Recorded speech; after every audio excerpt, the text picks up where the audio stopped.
салом бинандагони азиз, барномаи ахбори озодиро бо хабарҳои охирини тоҷикистону ҷаҳон аз студияи марказии радиои озодӣ дар Прага пешкаши шумо мекунем. имрӯз 4 август дар барнома ин гузоришҳоро дорем.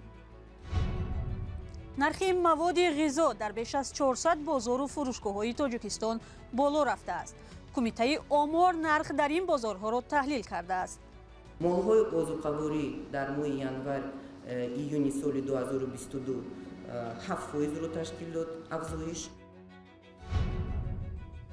нигарониҳо аз коҳиши сафи довталабони таҳсил дар мактабҳои олӣ.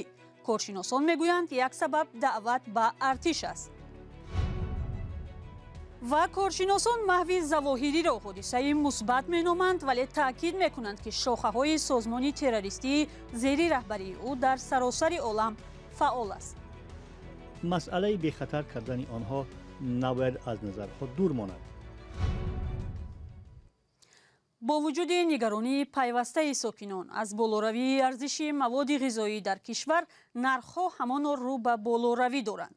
бино ба иттилои барномаи озуқаи созмони милали муттаҳид, дар як ҳафтаи ахир нархи баъзе аз маводи ғизоӣ аз ҷумла орд дар бозорҳои кишвар аз 2 то 60% гарон шудааст. мақомоти кумитаи омор мегӯянд, дар 450 бозору фурӯшгоҳ вазъро таҳлил кардаанд. аммо барои пешгирии ин вазъ масъулин амалан чӣ коре мекунанд ва сабаби мунтазам боло рафтани нархҳо чӣ аст? барот юсуфӣ ва алишер зарифӣ гузориш доранд. дар 6 моҳи аввали соли ҷорӣ қимати маводи ғизоӣ дар Тоҷикистон 7% боло рафтааст. ин рақамро раиси оҷонсии омори Тоҷикистон эълон кард, аммо далелу авомили афзоиши қиматҳоро тавзеҳ надод. молҳои озуқаворӣ дар моҳи январ июни соли 2022 7%-ро ташкил дод афзоиш. молҳои ғайриозуқа 2.3% ва хизматрасонӣ пӯлакӣ ба аҳолӣ баръакс паст шуд 1.1% аз ҳисоби нархи арзиши сӯзишворӣ. ин дар ҳолест ки ба гуфтаи Бонки Миллӣ дар нимаи аввали соли ҷорӣ қурби асъори аслии воридотӣ, яъне доллари амрикоӣ дар Тоҷикистон 6.5% коҳиш ёфтааст. таҳлилгарон мегӯянд, афзоиши 7%-ии қимати маҳсулоти ғизоӣ воқеӣ нест, балки ин рақам хеле болотар аз омори расмӣ аст. ба гуфтаи таҳлилгарон, чанд авомил сабаби болоравии нархҳо дар бозорҳои Тоҷикистон шудааст. якум ин имрӯз ҷанге ки дар миёни Россияву Украина аст, албатта ки ба бозори мо таъсири худро мерасонад, чунки Россия ин шарики асосӣ ва стратегии Тоҷикистон мебошад. дуюм бошад монополия кардани баъзе аз соҳаҳои хоҷагии халқ, махсусан бозори истеъмолӣ мебошад. сеюм бошад ин рушд накардани истеҳсолоти ватанӣ, яъне мо бештар зиёда аз 60% маводи хӯрокаро аз дигар кишварҳо ворид мекунем ва пардохтҳои гумрукӣ, андозҳо, хароҷоти нақлиёт дигар ҳама ин ба нархи маҳсулот зам мешавад ва аз ин сабаб молу маҳсулот қимат мешавад нархаш. беш аз 1 сол аст ки аҳолӣ аз афзоиши босуръати маҳсулоти ниёзи аввалия гила доранд. онҳо мегӯянд тоҷирон дар бисёр маврид қиматҳоро ба таври сунъӣ боло мебаранд, зеро ба гуфтаи онҳо арзи аслии воридотӣ доллари амрикоӣ ба таври қобили мулоҳиза поин шудааст. ин иддаоро тоҷирон беасос медонанд ва борҳо таъкид карданд, ки болоравии нархҳо ба онҳо чандон бастагӣ надорад. барномаро идома медиҳем. дар 3 соли ахир теъдоди довталабони таҳсил дар донишгоҳҳои Тоҷикистон, бахусус писарон, ба таври ҷиддӣ кам шудааст. маркази миллии тестӣ сабаби ин ҳолатро ба афзоиши таҳсили ҷавонон дар хориҷа рабт дод. аммо коршиносон мегӯянд, ин яке аз натиҷаҳои қонуни нави хидмати ҳарбист. ба сурати умум дар давоми 3 сол шумори довталабони таҳсил дар мактабҳо тақрибан 20 000 нафар камтар шудааст. чаро? дар гузориши мулло Раҷаб Юсуфӣ ва нигораи Фазлиддин хоҳем дид.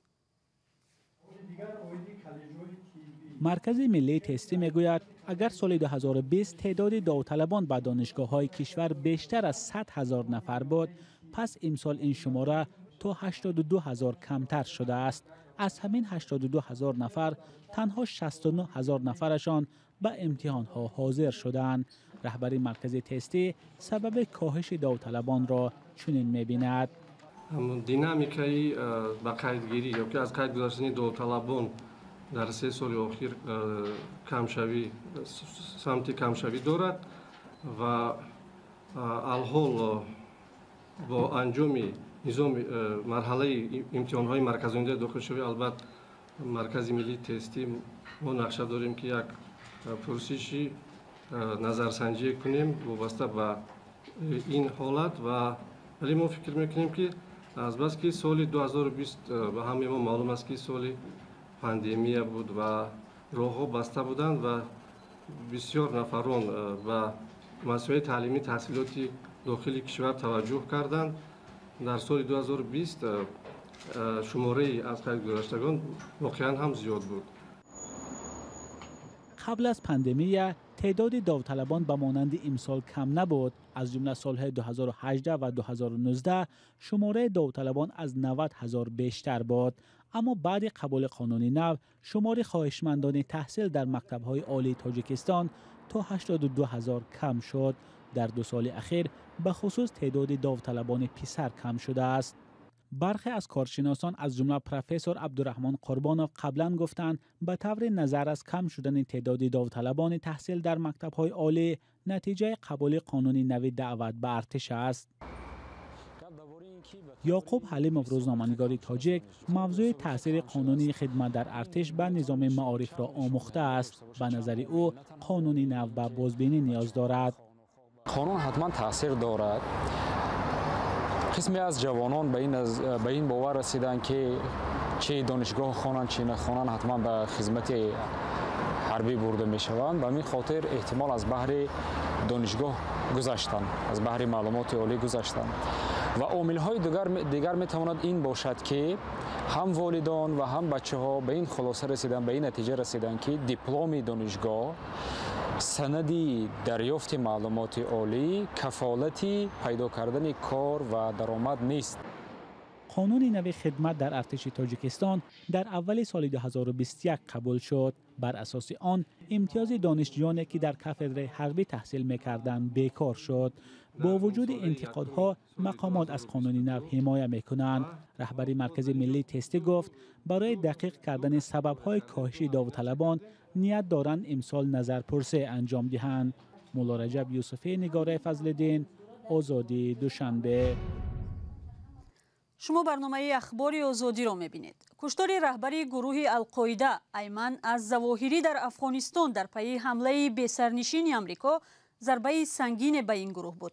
اما آیا مرگ او به شاخه‌های این سازمان تروریستی در خاورمیانه و کشورهای افریقا و آسیا چه تأثیری خواهد داشت؟ کاخ سفید اعلام کرد که همگونه تهدید و خطرهای احتمالی گروه‌های دهشت افکن را با دقت نظارت می‌کند. محققان هشدار می‌دهند که آمریکا باید خیلی احتیاطکار و پرصبر باشد. نظر کارشناسان را در این باره در گزارش از همکار ما مومن احمدی ببینید. کاخ سفید اعلان کرد که رهبر گروه تروریستی القاعده ایمن از ظواهری در پی ضربه هدفمندانه به سرنشین آمریکا کشته شد. با تاکید کاخ سفید تنها با بریدن سر اژدها نمیتوان آن را پرره به ضرر کرد. آنها در افریقای شمالی هستند. در تمام خاورمیانه و در یمن هم فعالیت دارند. من میدانم که ما بیشتر به افغانستان تمرکز کردیم، اما از دیگر گوشه‌های جهان هم چشم نمی‌کنیم. گروه القاعده سال 1988 از سوی اسامه بن لادن تأسیس یافته، شاخه‌های سرشماری آن در گوشه‌های مختلف دنیا پهن شد. در طول چند ده ساله این سازمان با تحمل ناپذیری، تهدید و دهشت افکنی و تلاش ایجاد نفرت نسبت به امریکا و اسرائیل نام برآورد. القاعده شاید نقشه حمله فوری به حدود آمریکا را تعریضی نکند، اما از سوی دیگر آن یک مخالف ایدئولوژی برای ایالات متحده باقی میماند. برای همین روشن است که ما باید این مسئله را ساده نگیریم. این تأکید مخصوصاً به افریقا ربط دارد که آنجا شاخه‌های زیاد گروه تروریستی فعال است. مشورت من به بایدن و حکومت آمریکا چنین است. خوب، ما میتوانیم رهبران آن را بکشیم، اما من فکر میکنم که این یک بخش کوچکی مبارزه با تروریسم است. توجه اصلی باید به حل عامل‌های سیاسی و اقتصادی روانه شود، عامل‌هایی که در واقعاً تروریسم را حمایت می‌کنند. مرگ از ظواهری به فعالیت گروه بی تاثیر نمیماند. هرچند در میان پیروان این سازمان از ظواهری مثل اسامه بن لادن معروف و محبوب نبود، اما او چون یک رهبری با انتظام نفوذ داشت. سهمی از ظواهری در حفظ شبکه و گروه‌های این سازمان سرشاخه زیاد بود. ظاهراً رهبری این سازمانی دهشت افغان و متحد نگه داشتن شاخه‌های آن در دوران ناآرامی بهار عرب و زمان تشکیل دولت اسلامی به ظواهری اعتبار بیشتر آورد. تحلیلگران به احتیاطکاری و صبر و نظارت جدی وضع دعوت می‌کنند. این گروه‌ها استوار و خیلی توانمندند. مسئله بی خطر کردن آنها نباید از نظر خود دور ماند. حالا همه تلاش دارد توجه بیشتر را به رقابت با دو ابرقدرت روسیه و چین روانه کنند و مبارزه جهانی با تروریسم را پس سر گذارند. سازمان القاعده بار اول سال 1993 به مرکز تجارتی در امریکا حمله کرد و 6 نفر را کشت. اما مدهشترین اعمال این گروه حادثه 11 سپتامبر سال 2001 است که قریب 3000 نفر کشته به جای گذاشت. با پشت سر شدن دوره خروج سیریت کووید 19 مهاجرت به روسیه دوباره زیاد شده است. مسئولین وزارت مهنت و مهاجرت سبب این را به فراهم شدن شرایط خوب کاری در روسیه بستگی دادند. اما مهاجران میگویند جز روسیه انتخاب دیگری ندارند. همکارمان نگاره فضل‌الدین از چند رهگذر در خیابان‌های دوشنبه در این باره پرسید. خانواده شما چند کس در روسیه کار میکنند؟ 2 کس. پسرامون کار میکنن. یکیش در مسکو، یکیش در طرف کراچی چرکس. فکر میکنید که در تاجیکستان کار یافته نمیتونند؟ البته این کار نیست، جوانان برای اکثریتش میرن طرف یمو مهاجرت روسیه به کار کردن اومدن. چیکار کنن دیگه؟